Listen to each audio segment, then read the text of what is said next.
Hello everyone, my name is Ravi Kumar, President at Infosys. Welcome to the next version of Trailblazers. Today I have a guest with me on this chapter, Mukul Pandya, the chair of the Knowledge at Wharton.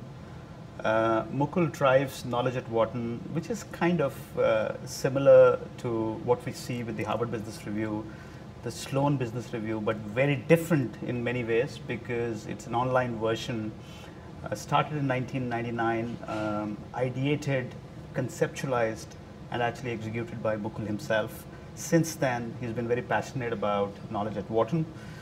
Knowledge at Wharton is, in many ways, a democratized version of taking knowledge to enterprises in a very federated, democratic way. It's free, and that's why it's very different, because it's freely available to anybody who subscribes to it. 3 million subscribers for Knowledge at Wharton. It curates knowledge from different aspects of the Wharton ecosystem, but it also has external touch points where it kind of consolidates knowledge from different aspects of the value chain and allows it to thrive with its subscribers. They have a very interesting version called Knowledge at Wharton for high schools, which kind of gives them an extended reach into high schools. We'll talk about it. Thank you, Mukul, for coming here. We have a beautiful backdrop of Manhattan, actually just cleared up as we started this conversation. Thank you. It's a great pleasure to be here. Thank you very much. And Mukul, I was so fascinated by the fact that you almost started this in 1999, when the knowledge economy itself was not born in many ways. We are living in a knowledge economy. Every large enterprise wants to be a knowledge enterprise. And what best than talk about Knowledge at Wharton and the culture which large enterprises have to inculcate to be a knowledge enterprise. Tell us a little bit about what you think is the culture of being a knowledge enterprise. Sure. So first of all, let me thank you, Ravi, very much for the honor of being here. As you said, Knowledge at Wharton was launched in 1999.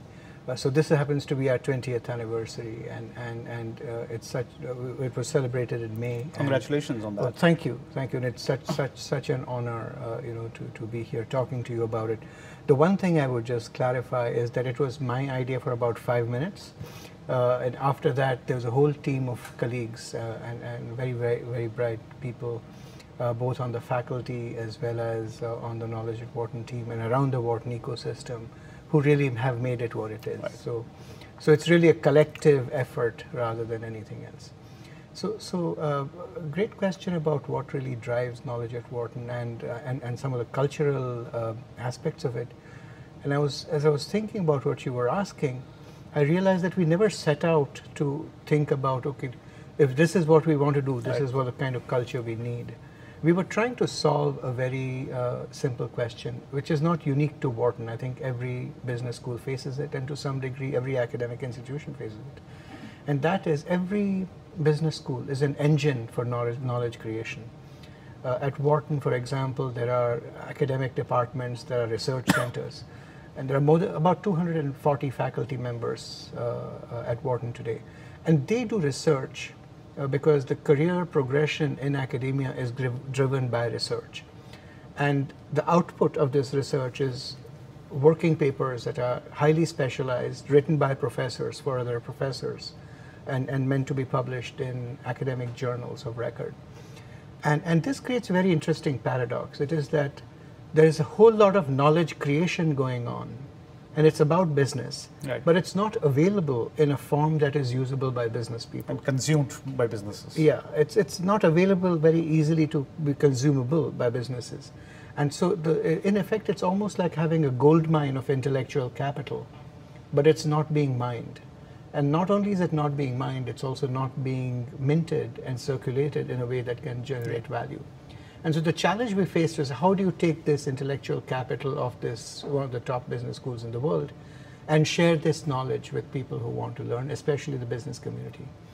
And the way in which historically other schools have done it is to print journals. Like they started with the print journal and then went online. Correct. And you went the other way around. And we were trying to figure out, how can we do the opposite? How can we use the web as a knowledge creation engine and take this knowledge and share it for free with everyone who wants to learn.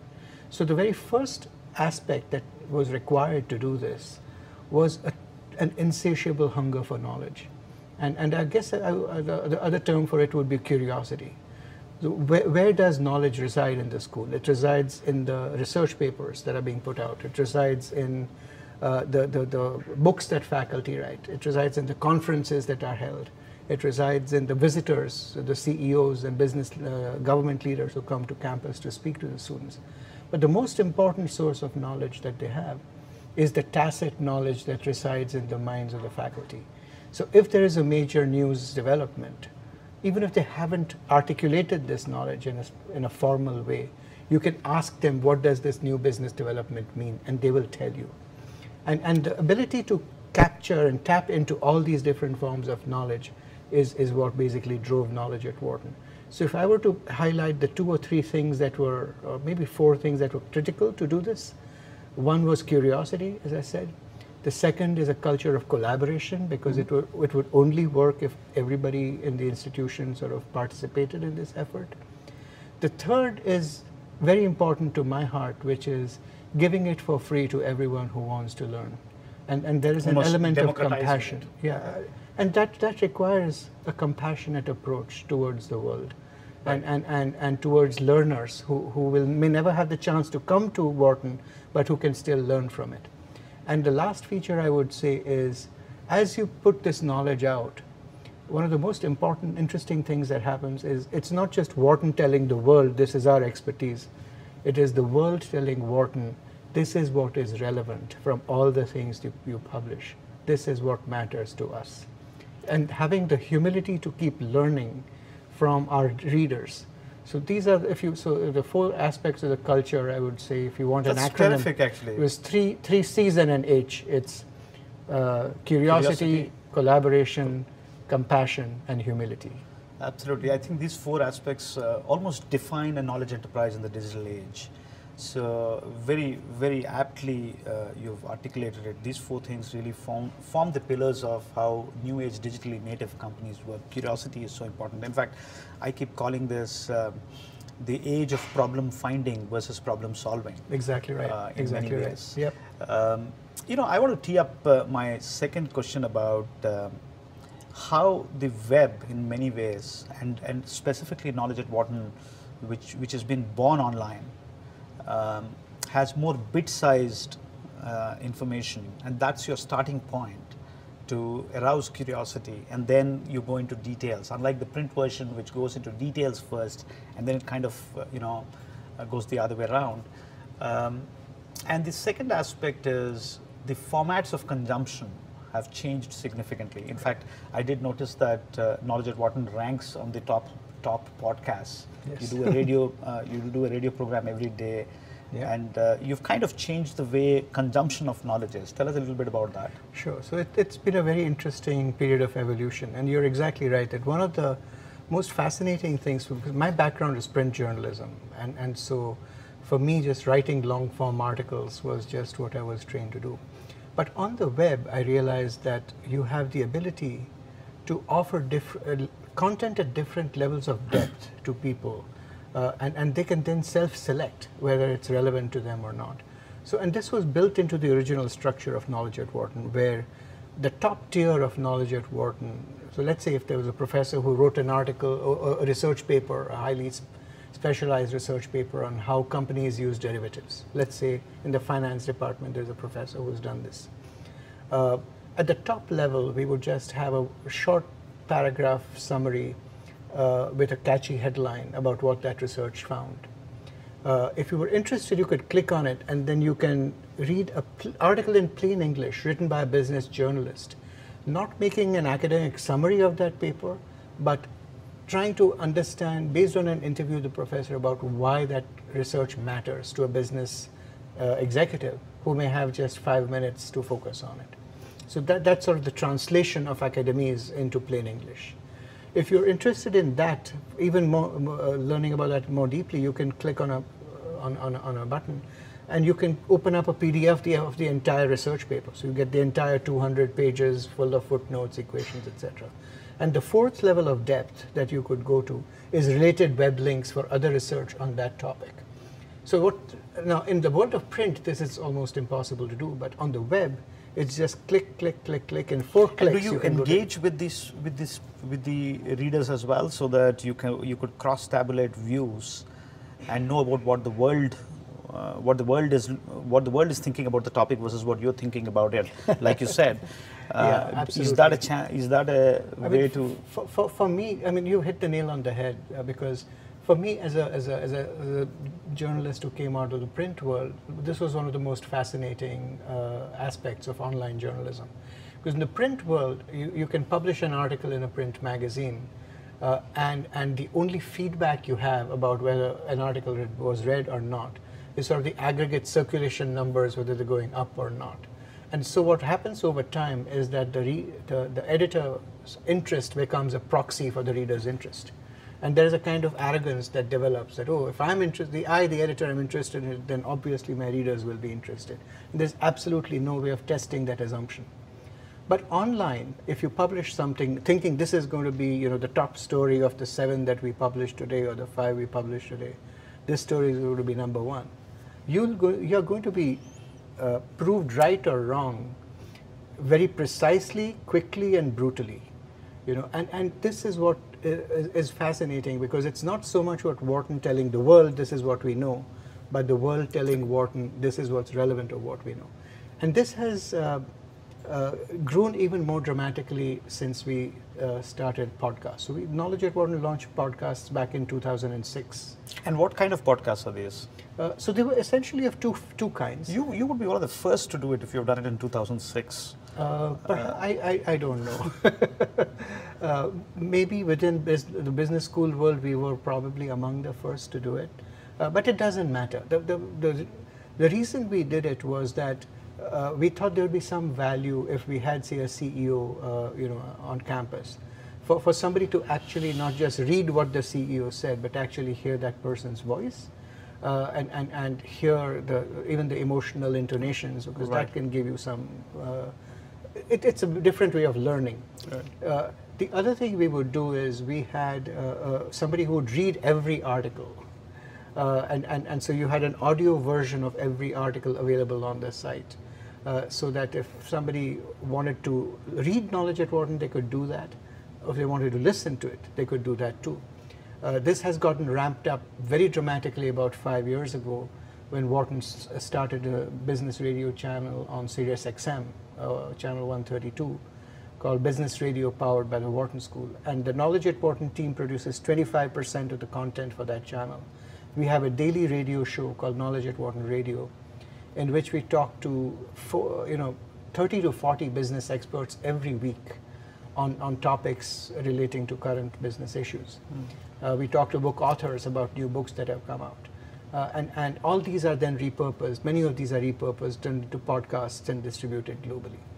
So in some ways, this is the golden age for people who want to learn. Absolutely. And it's very, very interesting to see how this whole aspect has evolved. In fact, just teeing up on my next question, which is related to what you just said, we're also getting into this age of lifelong learning. Yeah.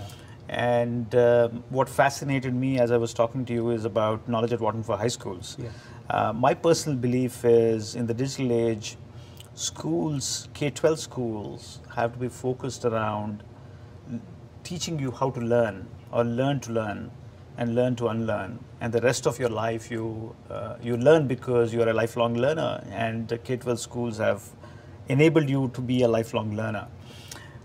The fact that you're engaged with these high schools and you're doing summer camps with them and exposing them to the knowledge ecosystem of Wharton just fascinated me about how that's so much forward thinking about where the world is going. Yeah, well, again, I wish I could take credit for the idea, but it was not my idea. To give you a little backstory of how the high school idea came about, it was our 5th anniversary. We had just launched Knowledge at Wharton in Spanish in 2003 in Madrid. And we were working on launching Knowledge at Wharton in Chinese in Shanghai in March of 2005. So you have Spanish, Chinese? Spanish, Chinese, Portuguese, and English. We also briefly had an Arabic version and an Israeli version, but all these have now been consolidated into a single global site. But in those days, I was sort of riding high. I had all these visions of world conquest and which new countries and which new languages shall we go to next. And we have an advisory board. And one of our corporate partners from GE Capital was listening to me very quietly, Terry Suppers from GE Capital. And I was asking, where do you think we should go next? And which new languages and which new land shall we conquer? And he said very quietly, why are you thinking about growth only in terms of new countries and new languages? Have you ever thought of doing knowledge at Wharton for high school students? And when I heard that, it just touched my heart, because I felt if we can introduce children at a young age to the basics of financial literacy, to how to think like an entrepreneur, develop their leadership capabilities, we could do something really good for the world. It took a certain amount of time to get the resources to do it. We were on the verge of launching the high school version in 2009, but then as you remember, the financial crisis of 2008 came along and we lost all our funding. We did not give up on the idea. We launched it in March of 2011. And knowledge at Wharton High School has just grown unbelievably in the last 8 years. As you mentioned, we have a portal that reaches about 250,000 high school teachers and high school students. We have an investment competition, a stock which is very unique. And in fact, I'm very grateful to Infosys for supporting this competition by hosting our regional finals in India at your Bangalore facility. I remember that, yeah. Right. So there are competitions. We have also done teacher training programs with one of our. And you do summer camps as well, right? And we do summer camps. We started with 30 students a few years ago, and then last year we had close to 300 students. So it's grown dramatically. In fact, the whole high school program has grown so dramatically that I can't manage it as a part-time job anymore. So the whole high school program is moving out of knowledge at Wharton starting July 1st and will be part of the Wharton Global Initiatives under its own executive director. And I'm just so grateful that we were able to curate or to lay the foundations for this program and make it into something big that is now ready to fly on its own. So this is just one aspect of lifelong learning, but what else you think is important for lifelong learning? Yeah, one of my colleagues at Wharton, Adam Grant, says that in the past, competitive advantage was determined by how much you knew. And today, competitive advantage is determined by how much you know how to learn. And I think he's absolutely right. I think that if you go back to the basic idea of remaining curious, it's very similar to what Satya Nadella often says, that right. Don't be a know-it-all, be a learn-it-all. Learn-it-all enterprise. Yeah, and this is pretty much the idea of lifelong. So you might start in high school, you might continue through college, you might do it while you're in your professional services, but you never really stop learning. And the way in which the world is going with so many changes right. with technology and all that, this mindset is going to be very critical to having a fulfilling life and a fulfilling career. I had one last question. I don't want to put you on a spot, but no, put me on the spot. But I wanted to ask you, how can the 230,000 employees, we roughly have 230,000 employees at Infosys, benefit out of knowledge at Wharton? We have a platform called Lex. It's a learning platform. Literally every employee at Infosys is subscribed to it. I'll be delighted to know if we could, weave it into that framework. Every employee at Infosys has it on our app. We have the Infosys Knowledge Institute, which in a small way we started 6 months ago with the same aspiration of making this a democratized knowledge enterprise. Tell us a little bit about how we could partner on that. Well, what you're asking is music to my ears, Ravi, because the whole purpose of knowledge at Wharton is to share knowledge for free with everyone who wants to learn. And if you would like us to work with you and your team to get knowledge at Wharton onto Lex, or if you just want to send me a spreadsheet of the 230,000 email addresses, I will sign them up next week. and they will start receiving articles on Topics like AI, topics like some of the most popular articles this week are on why you need a people-oriented focus on AI. There's an article on how you can use conflict in a healthy way to improve the performance of a team. There are articles on all kinds of topics that people can learn from. And I could just tell you one small story about why this matters so much, not just for Infosys, but everybody who wants to learn. It was the first birthday of knowledge at Wharton. It was May of 2000. And we had about 33,000 users at that point. And so in the email blast that we send out whenever a new edition is published, I had a small note to readers in which I said thank you to everyone who has learned from knowledge at Wharton and given us an opportunity to serve them. And in response to that, I got an e-card. It was not signed, so I don't know who that came from. But it had an African mask on the front cover, so I think it was someone from Africa who had sent it to me. And inside there was just a single sentence.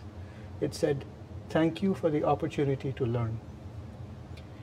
And that sentence I have carried in my heart for all these years, because this is why knowledge at Wharton exists. There are so many people in the world who need to learn, but who don't have the ability to do that. And if we can take knowledge from one of the top institutions and share it with them, and they can use it to transform their lives, that's what we are all about. And so it would be an honor to work with you to see how we can help everyone at Infosys to keep learning from knowledge at Wharton. So Mukul, thank you so much for that offer. We will certainly get our teams to work with you, and hopefully we could launch it within Infosys pretty soon. Thank you for passionately working on knowledge and learning and making this a democratized purpose. I'm so excited about what you're doing, and thank you for actually making this such a noble cause. Well, thank you for the opportunity to talk about it, and I can go on talking for hours, but I know we are probably running out of time. Sure. Thank you so much. Thank you so much for listening to this chapter of Trailblazers. Look forward to the next one. Thank you, Mukul, for participating in this one from our New York office. Thank you very much, Ravi. Thank you.